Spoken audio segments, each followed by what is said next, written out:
ఓం నమ శివాయ శ్రీమాత్రే నమః. Welcome to my channel Shri 777 vlogs. Hi friends, ఎలా ఉన్నారు? నేనైతే బాగున్నాను. మీరు అదే విధంగా ఉండాలని శ్రీ బ్రహ్మాంబ మల్లికార్జున స్వామివార్లను ప్రార్థిస్తున్నాను. 2 రోజుల కిందట ఒక వ్యక్తి నన్ను పంచాక్షరి మంత్రం గురించి వీడియో చేయమని అడిగి ఉన్నారు. ఈరోజు పంచముఖ లింగాన్ని చూస్తూ పంచాక్షరి ఎలా ఉద్భవించిందో తెలుసుకుందాం. ఓం నమ శివాయ అనే పంచాక్షరి మంత్రానికి అధిష్టాన దేవత మహేశ్వరమూర్తి. ఈయన 5 ముఖాలతో, ప్రతి ముఖంలోనూ 3 నేత్రాలతో, 10 హస్తాలతో, వివిధ ఆయుధాలను ధరించి శాంతమూర్తిగా పద్మాసీనుడై ఉంటాడు. ఈ మహేశ్వరమూర్తి తెల్లటి రంగులో ఉంటాడు. పరమేశ్వరుడికి 5 ముఖాలున్నాయి. అవి తూర్పు ముఖం తత్పురుషమూర్తి, దక్షిణ ముఖం అఘోరమూర్తి, పశ్చిమ ముఖం సదోజాతమూర్తి, ఉత్తర ముఖం వామదేవమూర్తి, ఊర్ధ్వముఖం ఈశానమూర్తి. ఈ 5 ముఖాల నుంచి 5 బీజాలు పుట్టాయి. మొదటిగా ఉత్తర ముఖం నుంచి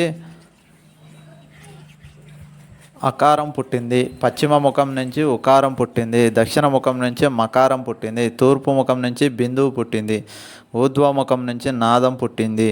ఈ 5 బీజాలు విడివిడిగా పుట్టి సృష్టినంతా వ్యాపించి తరువాత ఈ 5 కలిసి ప్రణవం ఓం అనే ఏకాక్షర మంత్రం మరలా పరమేశ్వరుడి 5 ముఖాల నుంచి పంచభూతాలు పుట్టాయి.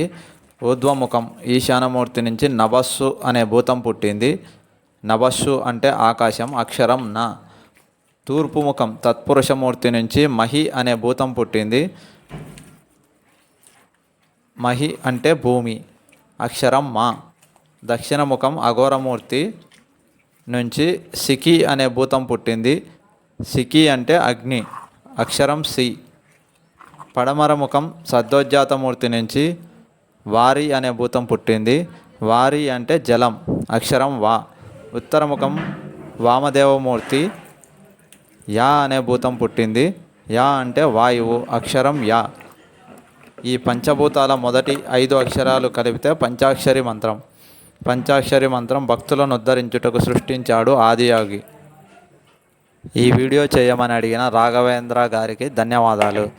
ఎందుకనగా నేను చేస్తానో లేదో అని నేనే అనుకుంటుండగా పరమేశ్వరుడే నాతోటి ఈ వీడియో చేయించాడు.